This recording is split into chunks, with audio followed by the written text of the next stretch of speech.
سبحان اللہ العظیم حمدا کثیرا طیبا مبارکا فیہ قال اللہ تعالی فی القرآن الکریم بسم اللہ الرحمن الرحیم انا اعطیناک الکوثر صدق اللہ العظیم اللہم صلی علی محمد وعلی آل محمد کما صلیت علی ابراہیم وعلی آل ابراہیم انک حمید مجید اللہم بارک علی محمد وعلی آل محمد کما بارکت علی ابراہیم وعلی آل ابراہیم انک حمید مجید۔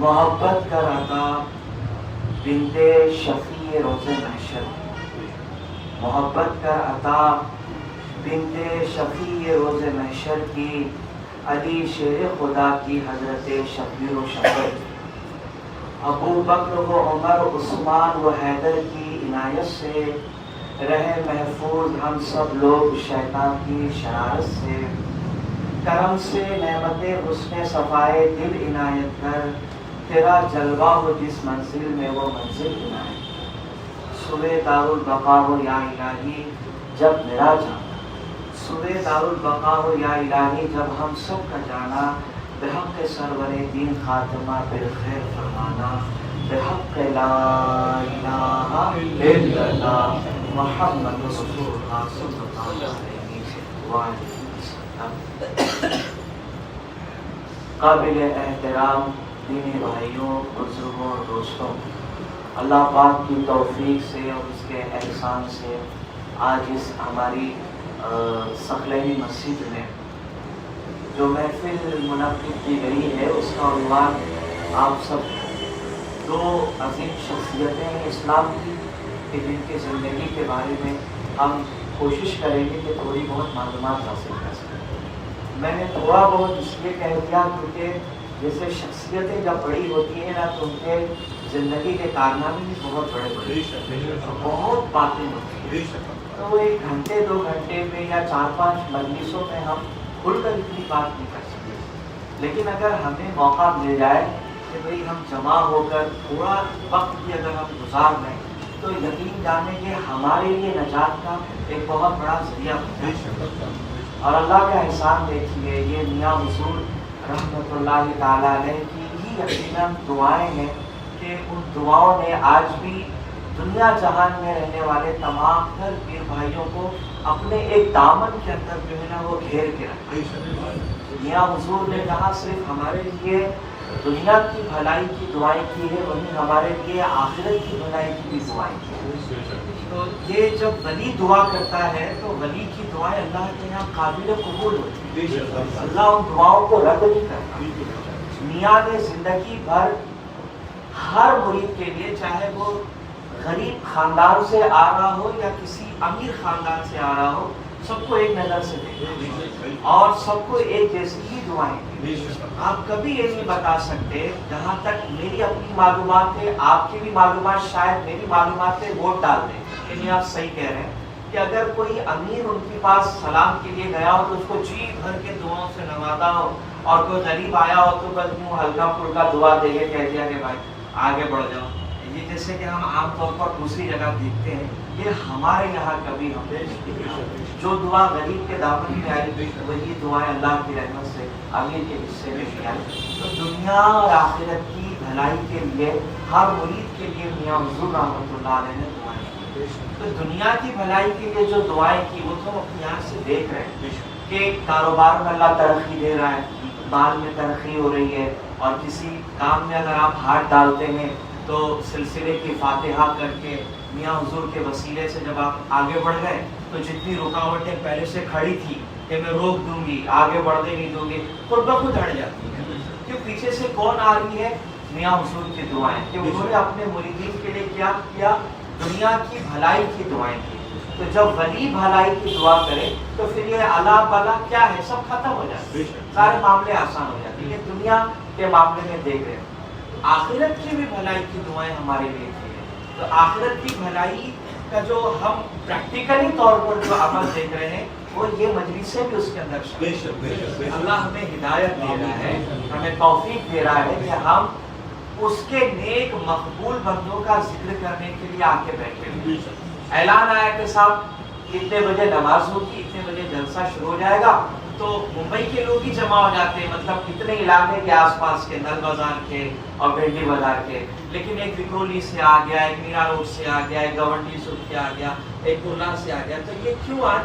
کیونکہ ہدایت کی دعائیں کرنے والی ذات پیر و مرشد ہے کہ اللہ اس کی دنیا بھی اچھی کر دے اور اس کی آخرت بھی اچھی کر دے۔ تو دنیا تو بھائی گزر جائے گی، ایسے کیسے، سمجھ رہے ہیں آپ، تھوڑا بہت آگے پیچھے بیلنس کر کے گزر جائے گی، اصل چیز ہے آخرت۔ تو وہ آخرت کی بھلائی کے لیے جو میاں نے دعائیں کی ہے، وہ اس طرح کی مجلسوں میں بیٹھنے کے بعد احساس ہوتا ہے کہ وہ دعائیں قبول ہوئی ہیں، تب تو ہمیں ایسے عمل کی توفیق ملی ہے۔ اللہ ہمارے عمل کو قبول کرے اور ہمارے پیر و مرشد نے ہمارے حق میں اور دوسروں کے حق میں، اچھا میاں کی شان یہ ہے، ہم اور آپ کیا اس پر گفتگو کریں کہ لوگ کہیں گے کہ صاحب آپ مرید ہیں تو ظاہر سی بات ہے کہ آپ بات کریں گے، یہ حقیقت بات یہی ہے، سچائی یہی ہے کہ اپنے سلسلے میں داخل ہو یا بس ایسی ہی محبت میں کوئی ملنے کے لیے آیا ہو، سب کو ایک نظر سے دیکھا اور سب کو ایک جیسی ہی دعاؤں سے نوازا، الحمدللہ۔ تو اللہ کرے ہمارے پیر و مرشد نے ہمارے حق میں جو دعائیں کی ہیں وہ اللہ قبول کرے اور صاحب سجادہ کی عمر میں برکت ہو، کیونکہ اب وہی ہمارے لیے میاں حضور ہیں اور ان کی دعائیں گویا ہے کہ میاں حضور کی دعائیں، وہ اگر لب و لہجے سے کسی کو دعائیں دے رہے تو گویا یہی ہے کہ شاہ ثقلین دے رہے ہیں، بس یہ کہ دیکھنے والوں کے نظریے کیسے۔ تصوف کا تو قانون ہی یہی ہے کہ پیر کے بعد جو صاحب سجادہ ہوتا ہے نا، تو وہ پیر کا قائم مقام ہوتا ہے۔ اور اللہ کا احسان بشیر میاں رحمۃ اللہ علیہ فرمایا کرتے تھے، کبھی گھر کی گھر میں، کبھی گھر کے باہر۔ پڑھا نہیں آپ نے جملہ؟ یعنی جو نہیں جانتے میں تھوڑا ان کو سمجھا دوں، شرافت الاولیاء پڑھیے جو اردو جانتے ہیں، اس میں دادا میاں حضور رحمہ اللہ کی زندگی کے بڑے خوبصورت پہلو کو بیان کیا۔ اللہ پاک نے چاہا تو بہت جلد وہ ہندی میں بھی آ جائے۔ تو میں تو ہے نا بھائی یہ گزارش کروں گا، آپ نے کتاب دیکھی تھی، وہ ہمارے طریقہ ہوتا ہے، کتاب دیکھیے، اب آپ نے تحفے میں دے دیا، اب میری عادت تو بس یوں گھر پہ جا کے اس کے اوپر رکھیں گے، اس کے لیے تھوڑی کتابیں لکھی جاتی ہے کہ آپ تبرکاً چوم لیں اور آنکھوں میں لگا لیں، اس کی برکت ملے گی، نو ڈاؤٹ، اللہ نے کہا اس کی بھی برکت آ جائے گی۔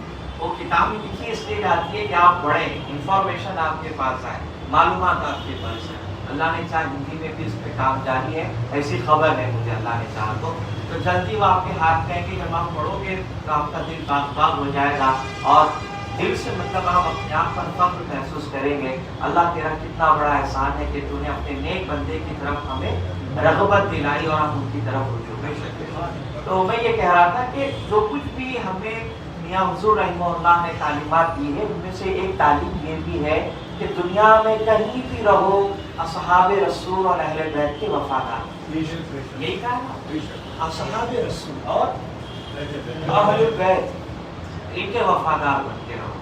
سنی کہتے ہی اس کو جو اصحاب کی بھی عزت کرے، ان کا بھی وفادار ہو، اور اہل بیت کی بھی عزت کرے اور ان کا بھی وفادار ہو۔ کسی ایک کو پکڑے اور ایک کو چھوڑ دیں اور ایک کا ذکر ہو دوسرے کی طرف توجہ ہی نہ ہو تو صاحب وہ سنی نہیں ہو سکتی۔ سچا پکا سنی وہی ہے جو رسول اللہ کے جانثار صحابہ کی عزت کرے، ان کا احسان مند رہے اور انہوں نے جو کچھ بھی محنت کی ہے اس محنت کو قدر کی، عزت کی نگاہ سے، اور صحابہ رسول کے بعد جو رسول کا خون ہے، جو آل ہے رسول کی، ان سے اتنی محبت کرے کہ فرض سمجھے اپنے آپ کو، فرض جانے کے رسول کی آل کی محبت مجھ پر فرض قرار دی۔ اور یقیناً امام شافعی فرمایا کرتے تھے رحمۃ اللہ علیہ، اے اہل بیت تمہاری شان کتنی بلند ہے کہ اللہ پاک نے تمہاری محبت کو مومنوں کے اوپر فرض قرار دیا، اور قرآن کی دلیلیں پڑھ کر وہ اپنی بات ثابت کرتے تھے کہ فلاں آیت میں تمہارے بارے میں یہ ذکر ہے، فلاں آیت میں تمہارے بارے میں یہ ذکر ہے، اور اللہ خود چاہتا ہے کہ میرے محبوب کے بچوں سے محبت کرو۔ تو کتنی پیاری شان ہے اے اہل بیت تمہاری کہ اللہ نے تمہاری محبت ہمارے اوپر فرض کرا دی۔ امام شافعی فرمایا کرتے تھے۔ تو میرے بھائی آج کی بھی محفل صحابی اہل بیت، صحابی سیدنا حضرت ابو بکر صدیق، سب کہہ دو رضی اللہ عنہ، اور